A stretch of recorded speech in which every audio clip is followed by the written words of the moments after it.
The message arrived on a Tuesday morning, which made the whole thing somewhat funny in retrospect. Commander Sarah Mitchell was drinking her third cup of coffee at the Kepler 442 research outpost when the communications array lit up like a Christmas tree. Every screen in the control room flashed red. Every alarm that could possibly sound started blaring at once.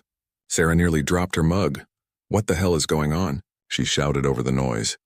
Lieutenant Park was already at his station, fingers flying across the holographic interface. His face had gone pale. "Ma'am, we're receiving a transmission on every possible frequency. It's overriding everything. Even our secure military channels." Sarah rushed to his side. "Who has that kind of broadcasting power?" Park looked up at her and she could see genuine fear in his eyes. According to the signal origin, the Valdrath Imperium. The name sent a chill through everyone in the room. The Valdrath Imperium was old. Not just old like a few centuries. Old like 10,000 years old. They controlled nearly 1,000 star systems. Their empire stretched across a quarter of the known galaxy, and they had a reputation for being absolutely ruthless with anyone who got in their way. "Put it on screen," Sarah ordered. The main display flickered, and suddenly they were looking at something that resembled a cross between a lizard and a tiger. The creature stood nearly 8 feet tall, covered in midnight blue scales that seemed to absorb light. Golden eyes stared out from the screen with an intensity that made Sarah want to step backward. The being wore elaborate armor that looked more ceremonial than practical, covered in symbols and decorations that probably represented thousands of years of military tradition. "I am High Strategos Krell Nath, Supreme War Coordinator of the Valdrath Imperium," the creature said. Its voice was deep and resonant, translated automatically by the universal language protocols. "This message is directed to the primitive species that calls itself humanity."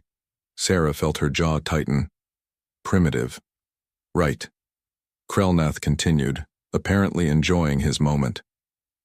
"Your species has expanded into territories that fall within the buffer zones of the Imperium.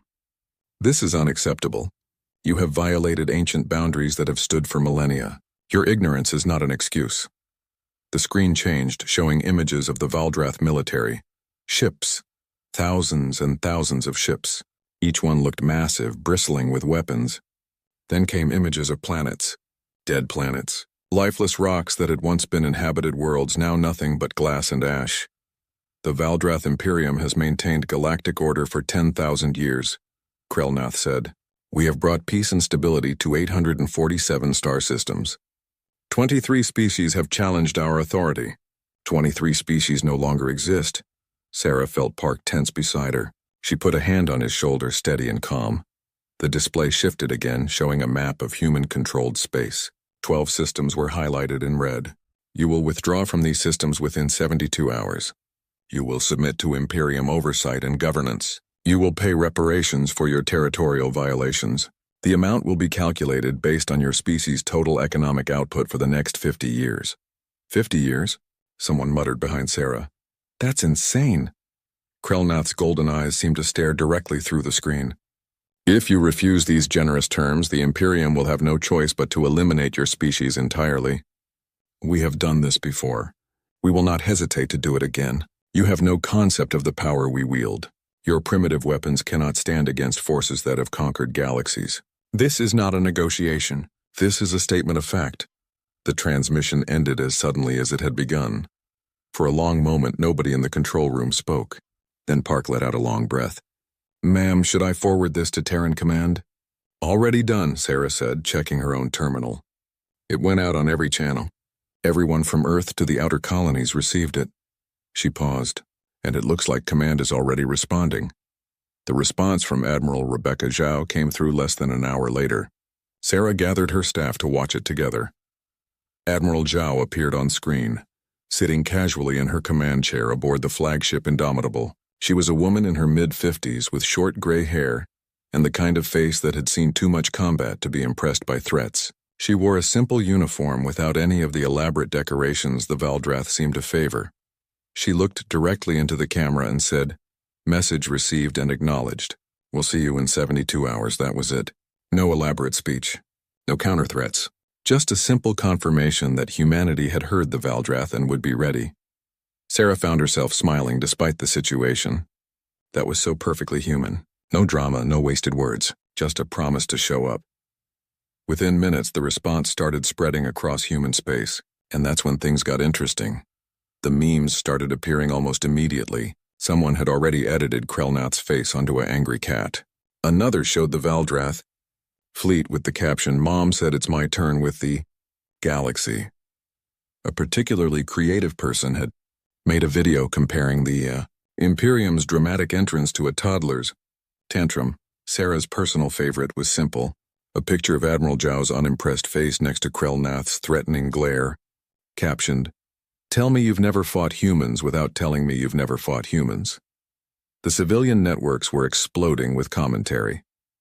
News anchors tried to maintain serious expressions while discussing the threat, but you could see the disbelief in their eyes. Talk shows devoted entire segments to breaking down exactly how badly the Valdrath had miscalculated. "They think we're primitives," one military analyst said on the evening news. "They probably looked at our colony ships and research stations and assumed we're still in the early space age. They have no idea what our actual military looks like."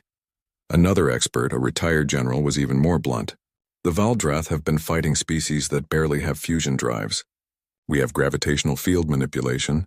We have AI-assisted targeting systems. We have weapons that move at significant fractions of light speed. This isn't going to be the fight they think it is."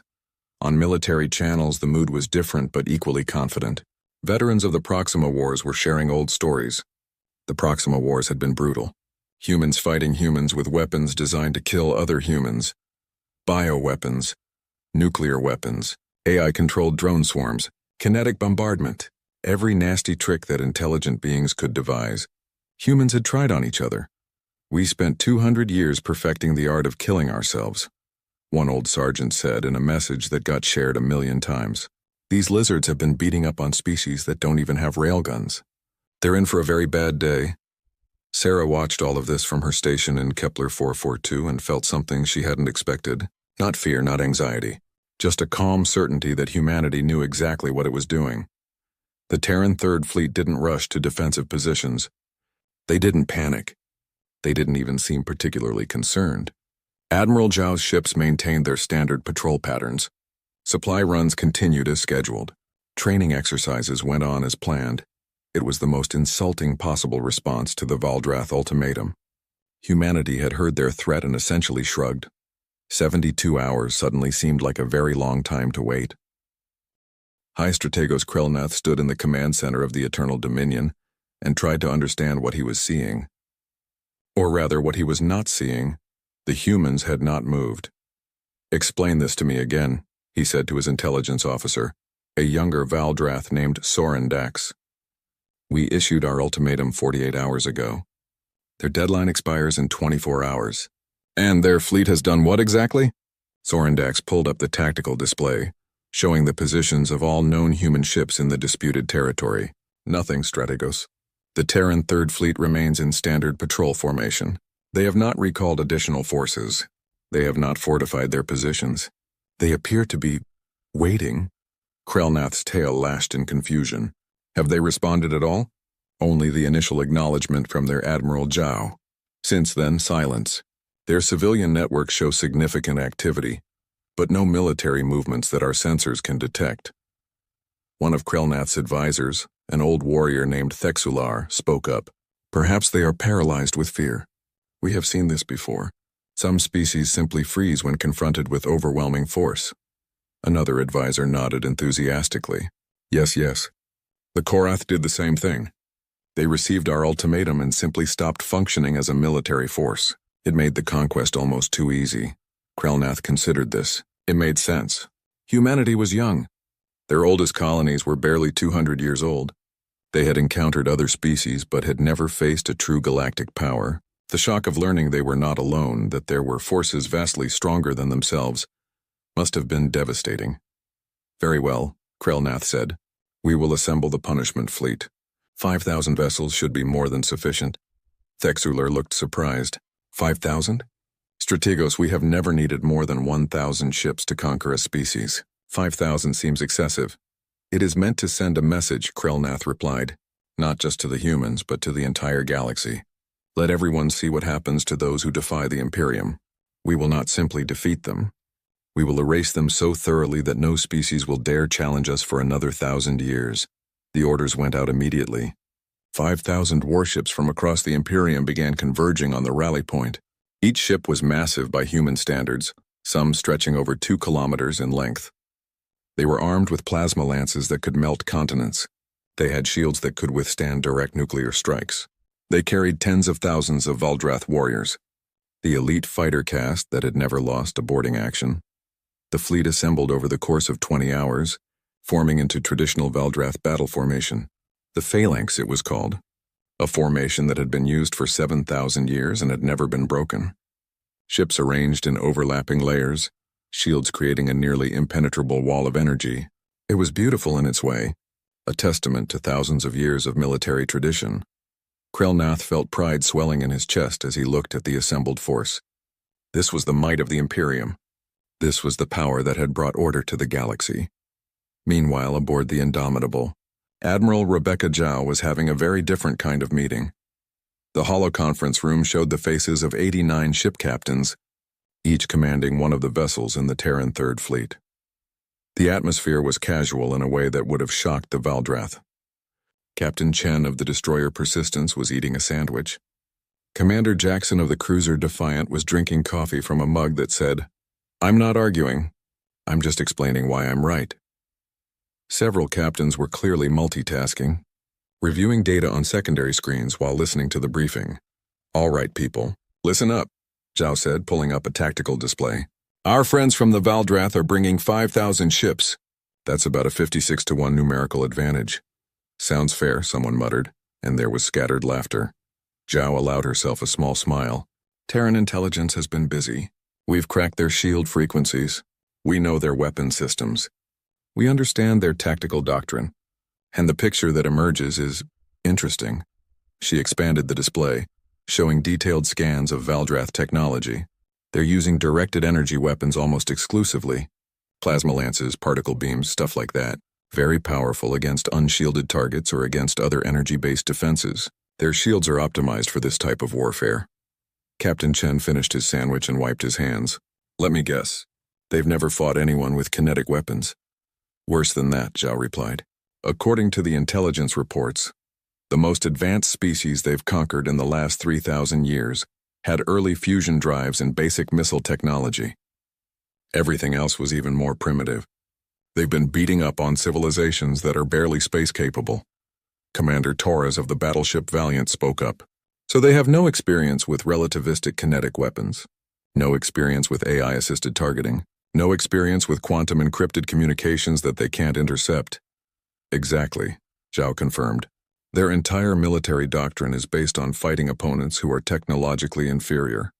They rely on overwhelming firepower and traditional tactics that haven't changed in millennia." The captains were all paying full attention now. This wasn't going to be a desperate last stand.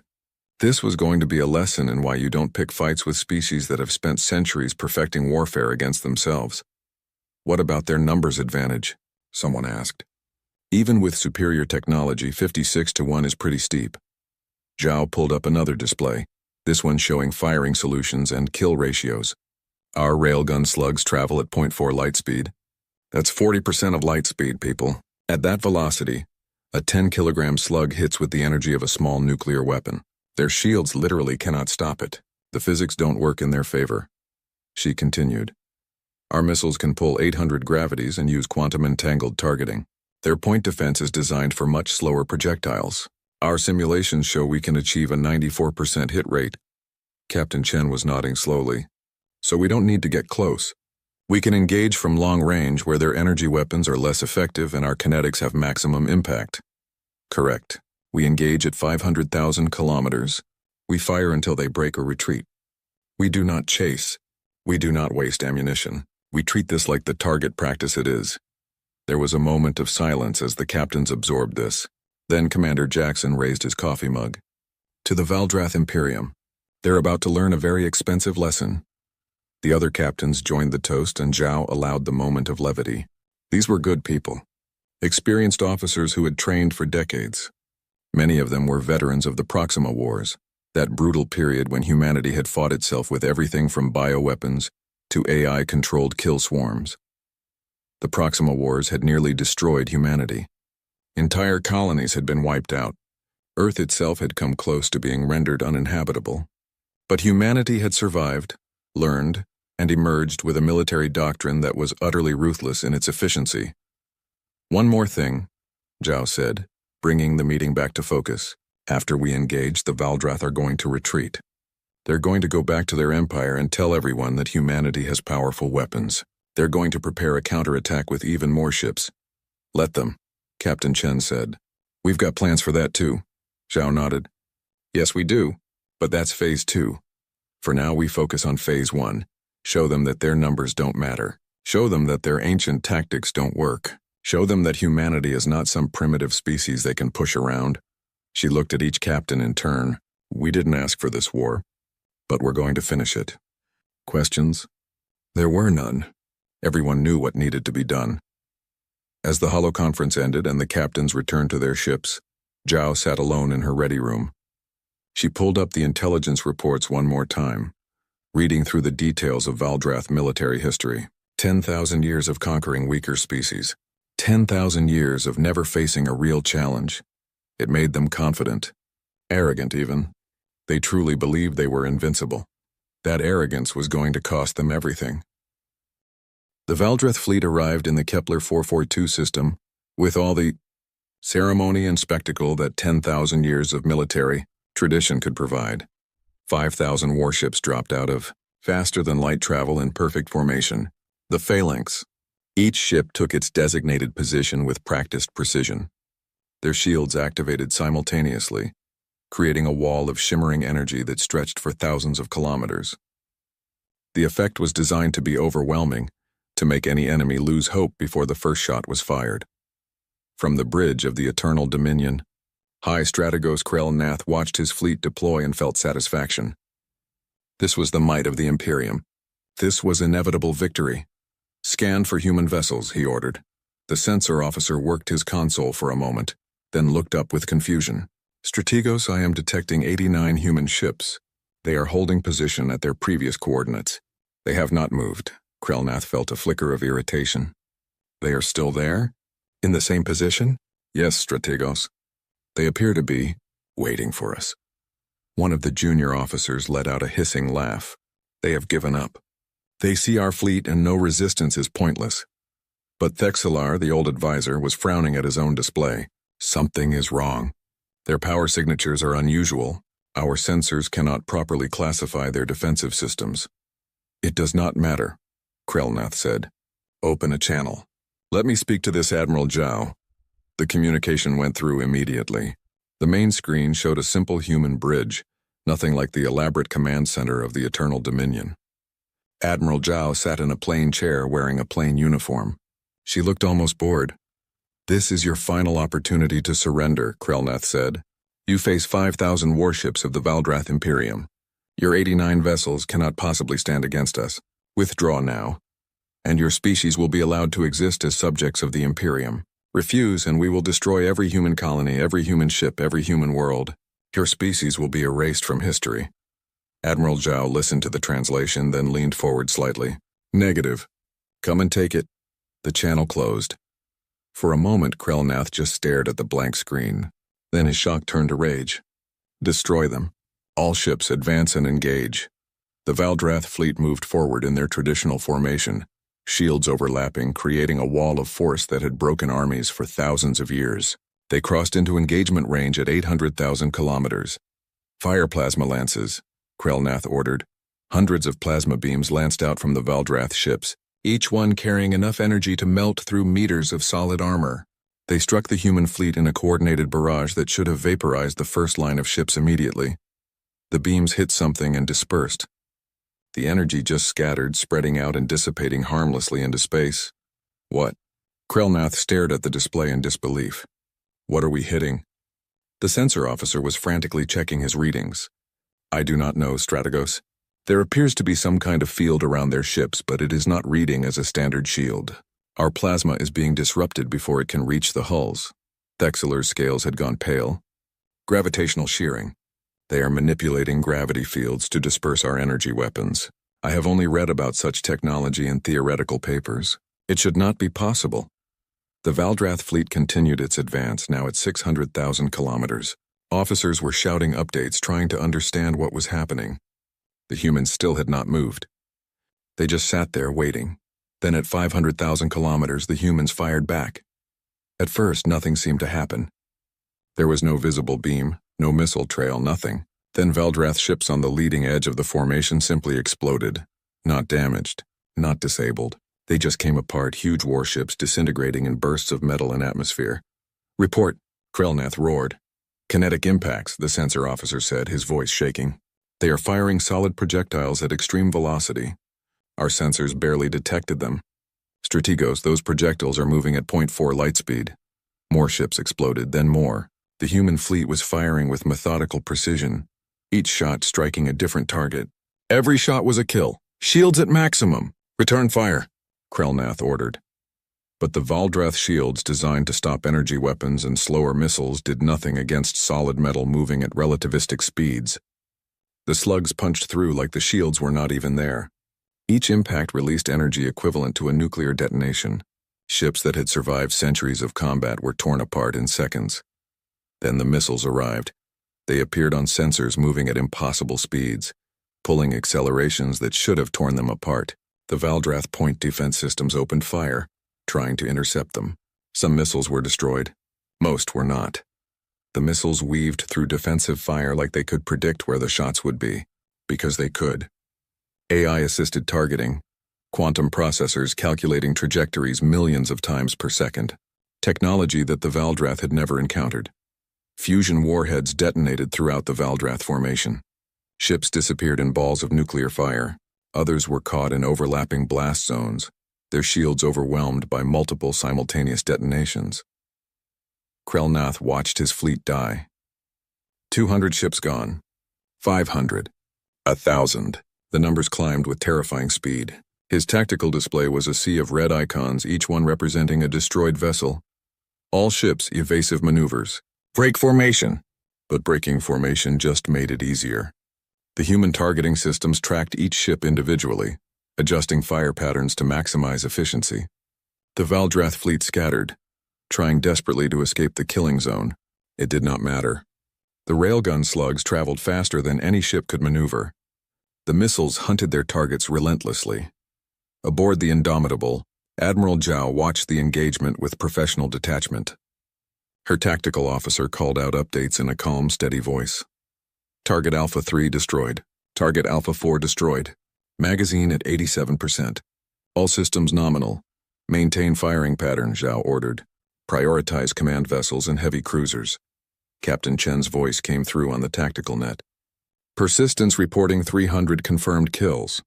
Their formation is completely broken. They are in full retreat.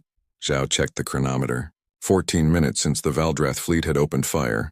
In those 14 minutes, 3,000 Valdrath warships had been destroyed. The survivors were fleeing in every direction, jumping to faster-than-light speeds as quickly as their drives could charge. Cease fire, Zhao ordered. Do not pursue. Let them run. The human fleet stopped shooting. 89 ships still in their original positions, not a single one damaged. Around them floated the debris of 3,000 Valdrath vessels.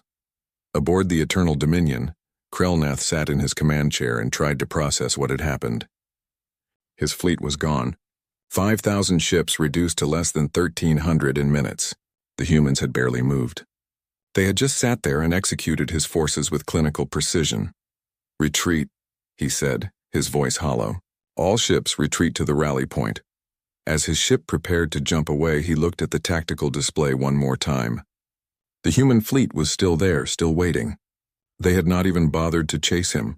It was the most insulting thing he had ever experienced. The humans could have pursued. They could have destroyed his remaining ships.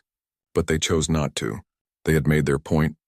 The Eternal Dominion jumped away, leaving behind the wreckage of Valdrath Pride. Back in human space, the news spread like wildfire. Every network carried the footage, shot from long-range probes and observation posts. The galaxy watched as the mighty Valdrath Imperium, undefeated for 10,000 years, was broken in 14 minutes by a force they outnumbered 56-1. In bars across human colonies, people raised their glasses in celebration. Veterans laughed and slapped each other on the back. Children watched the footage with wide eyes, not fully understanding but knowing their parents were happy. And on military channels, the message was clear. Humanity had arrived. The galaxy had a new power to respect or fear. The emergency session of the Valdrath Imperial Council was unlike anything in the Imperium's history. For the first time in 4,000 years, they were discussing a military defeat. The Grand Chamber on Thesseron Prime was built to inspire awe. Massive columns reached toward a ceiling hundreds of meters high. Holographic displays showed maps of the entire empire, 847 star systems glowing with the light of Valdrath control. But today, those displays seemed to mock them. Emperor Thracikel sat on his throne, ancient and terrible in his ceremonial armor. Around him, the council members argued in voices that echoed through the chamber. "We must strike back immediately," one general insisted. "Every day we wait, we appear weaker. Strike back with what?" Another council member shot back. "We sent 5,000 ships. Less than 1,300 returned. In 14 minutes, the humans destroyed 3,000 of our finest vessels." High Strategos Krelnath stood before the council, his scales dull with shame. He had commanded the greatest fleet the Imperium had assembled in centuries. He had returned with barely a quarter of his forces. "Explain it to us again," the Emperor said, his voice cold. "How did this happen?" Krelnath activated the holographic display, showing footage from the battle. The council watched in silence as Valdrath ships exploded one after another, under human fire. "Their weapons are unlike anything in our records," Krelnath said. "They fire solid projectiles at relativistic speeds. Our shields designed for energy weapons cannot stop them. Each projectile hits with the force of a nuclear weapon. They fired with perfect accuracy. Every shot destroyed a ship." A science advisor spoke up, a thin Valdrath named Kesserin. "We have analyzed the wreckage.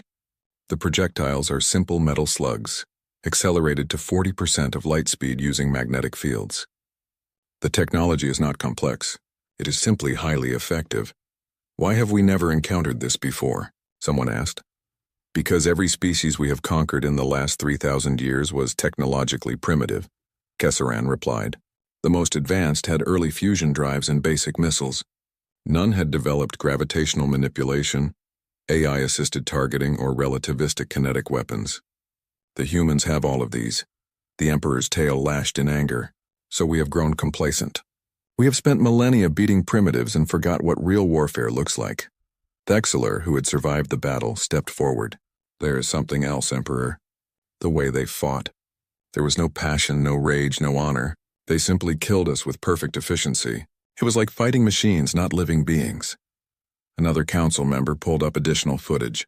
"We have been monitoring human communications. Their military coordination is extraordinary. Every ship acts as part of a single organism. Their tactical doctrine is based on something they call the Proxima Wars." "What are these Proxima Wars?" the Emperor asked. Kesserin brought up translated human historical records. 200 years ago, humanity nearly destroyed itself. Multiple factions fought with nuclear weapons, biological weapons, and AI-controlled combat systems. Entire colonies were wiped out. Their homeworld came close to being uninhabitable. The weapons they used on us, they originally designed to kill each other. The chamber fell silent. The implications were staggering. Humanity had fought itself with weapons designed to kill beings just as intelligent and resourceful as themselves. Every tactic, every strategy, every weapon system had been refined through wars against opponents who could think and adapt. The Valdrath, by contrast, had spent millennia conquering species that could barely fight back. "We need a new strategy," the Emperor said finally. "Clearly our traditional approach will not work." "What are our options?" The military council began discussing possibilities. "Develop new shields that could stop kinetic weapons. Design ships specifically to counter human tactics. Perhaps attempt boarding actions, where Valdrath warriors might have an advantage in close combat." Then a junior intelligence officer, barely old enough to have scales, raised his hand. "Your Majesty, there is another problem. The subject species are watching." The Emperor turned his golden eyes on the young officer. "Explain." The officer activated a new display showing communication intercepts from across the Empire. "The battle footage has spread throughout our territory. The subject species have seen the Valdrath defeated. There are already reports of unrest, small acts of rebellion, refusals to pay tribute. The humans have shown everyone that the Imperium can be beaten. This was the real danger. The Valdrath controlled their empire through fear and the perception of invincibility. If that perception shattered, 800 star systems might rise in rebellion. The empire could collapse from within. Then we have no choice, the Emperor said. We must commit everything. Assemble the Grand Armada, 300,000 ships. We will drown the humans in numbers. Even their superior weapons cannot stand against that. The council erupted in discussion. 300,000 ships was 1/3 of the entire Valdrath military. It would leave other regions vulnerable. It would take months to assemble. But what other option was there? It will be done, Krelnath said, though his voice lacked confidence. Meanwhile, on Luna, the capital of the Terran Federation, a very different discussion was taking place. The Federation Council chamber was modest compared to the Valdrath throne room. Simple chairs arranged in a circle, holographic displays showing data rather than symbols of power. The people here wore business attire, not ceremonial armor. Secretary General Okafor stood at the center reviewing the latest intelligence reports. The Valdrath are assembling a massive fleet. Our estimates suggest 300,000 vessels. They are pulling ships from across their entire empire. Admiral Zhao attended via holographic projection from the Indomitable. 300,000. That is a significant force. Can we stop them? One council member asked. Zhao considered the question carefully. In a direct battle? Possibly. Our weapons are superior, but at some point numbers matter. We would take casualties. Significant casualties, so we negotiate? Another council member suggested. We have proven we can defend ourselves.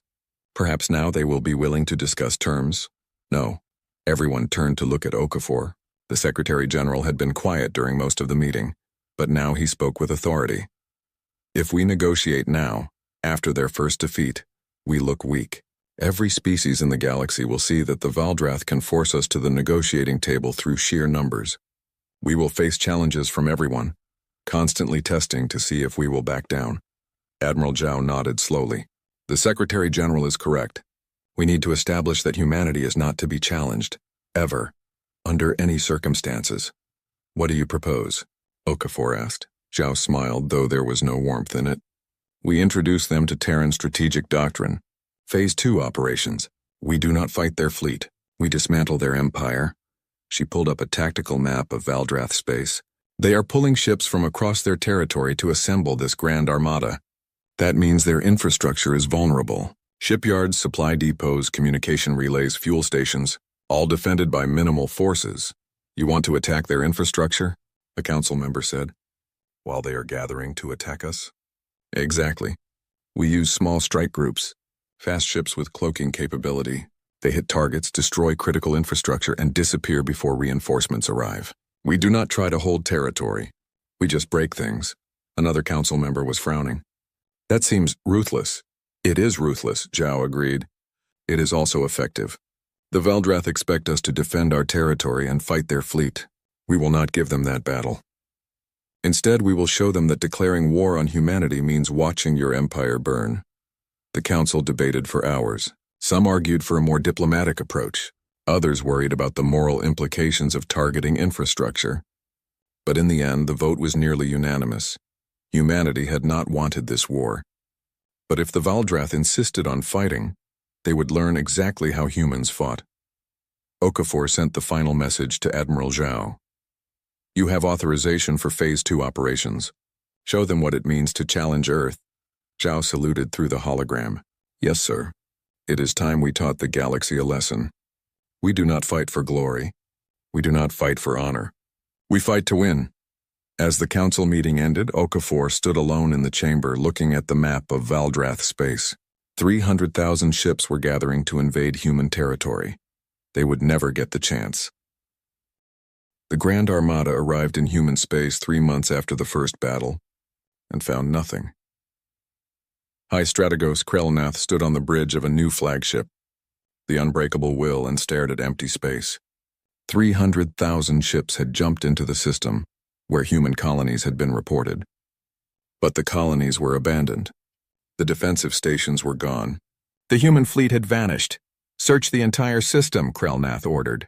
They must be hiding somewhere. But the search revealed nothing.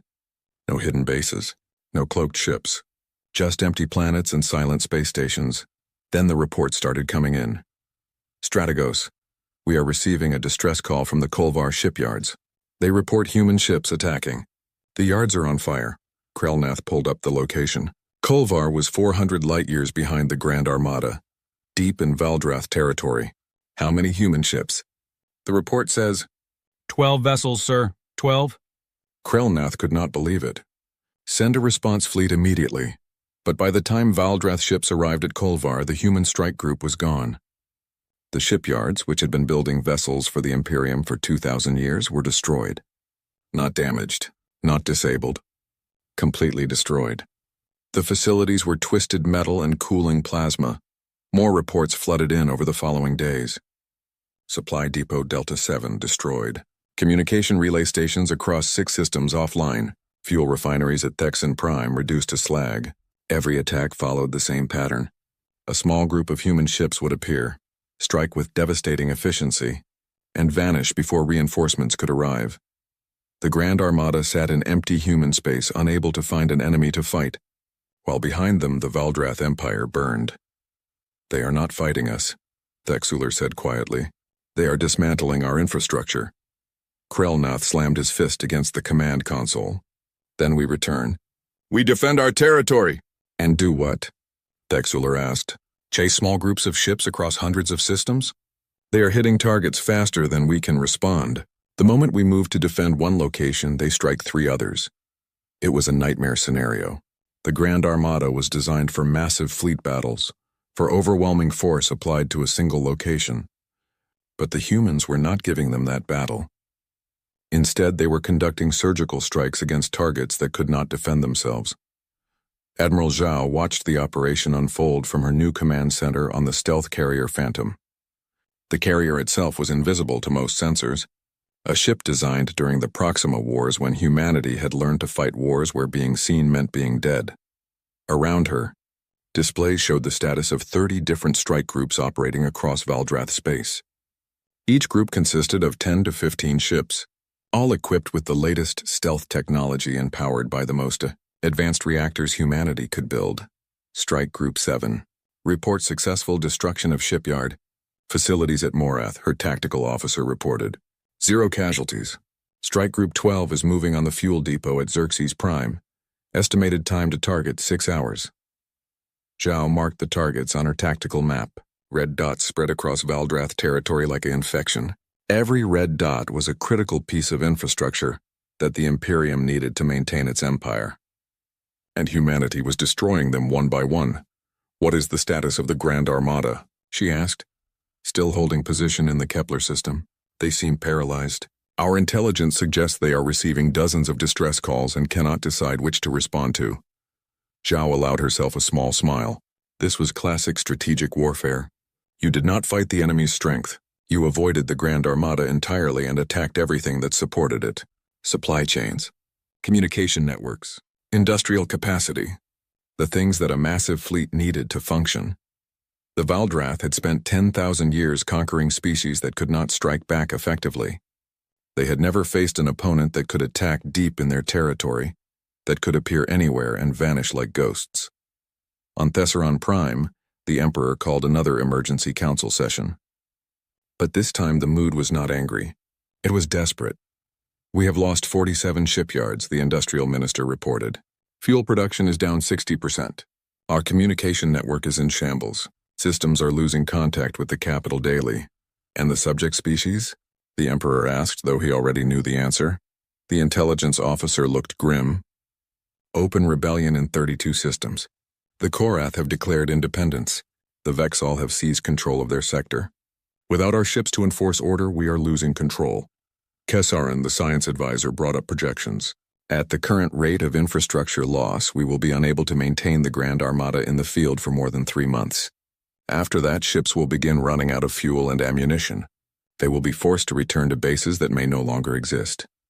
The Emperor stood from his throne and walked to the massive windows overlooking the capital city. For 10,000 years, Valdrath had ruled this empire. They had brought order to chaos. They had built something that was supposed to last forever, and humanity was taking it apart in months. What are our casualties? He asked quietly. Minimal, Emperor. The humans are not targeting civilian populations. They are only destroying military and industrial targets. But the economic damage is catastrophic. The Emperor understood. The humans were showing restraint. They could have attacked cities. They could have killed billions of Valdrath civilians. But they chose not to. This was a deliberate message. We can destroy everything you have built, but we are not monsters. It made the defeat even more bitter. Then came the incident that ended the war. The stealth frigate Shadow of Terra, one of humanity's most advanced ships, penetrated the Thesseron system defenses. It was a vessel designed for exactly this kind of mission, equipped with technology that made it almost invisible, and piloted by some of the best officers in the Terran fleet. Commander Lisa Park sat in the captain's chair, watching the approach to Thesseron Prime. Target lock confirmed. Kinetic impactor ready. Range to target? She asked. 200,000 kilometers. We are within the minimum defense perimeter, but their sensors have not detected us. Park took a breath. This was the mission. This was the message that needed to be sent. Fire! The kinetic impactor launched from the Shadow of Terra's main railgun. It was a simple weapon. A 10-ton tungsten rod accelerated to a significant fraction of light speed. But when it struck, it would hit with the force of a dinosaur-killing asteroid. The target was not Thesseron Prime itself. It was the Emperor's Palace moon, a small satellite that orbited the capital world and served as a symbol of Valdrath power. The impactor struck the moon, dead center. The energy released was beyond imagination. The entire moon cracked, massive fissures spreading across its surface. Pieces of the satellite began to break away, spinning off into space. The destruction was visible from the surface of Thesseron Prime, a sight that billions of Valdrath witnessed. Commander Park opened a communication channel, broadcasting on all Valdrath frequencies. This is the Terran fleet. We could have hit your throne world. This is mercy. End this war. The Shadow of Terra vanished into stealth mode and was gone before the Valdrath could even begin to respond. Emperor Thracical watched his palace moon die from the windows of his throne room. Pieces of the shattered satellite glowed as they burned through the atmosphere of Thesseron Prime. His advisors stood silent behind him. They were inside our defenses, he said quietly. They could have struck anything.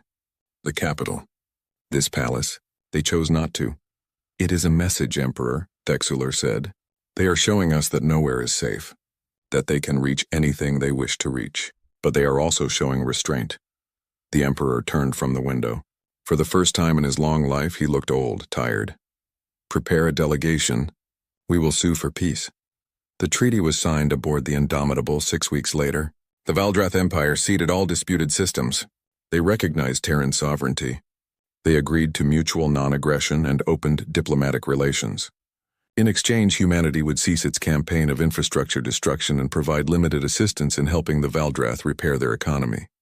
High Strategos, Krelnath stood across from Admiral Zhao as the treaty was finalized.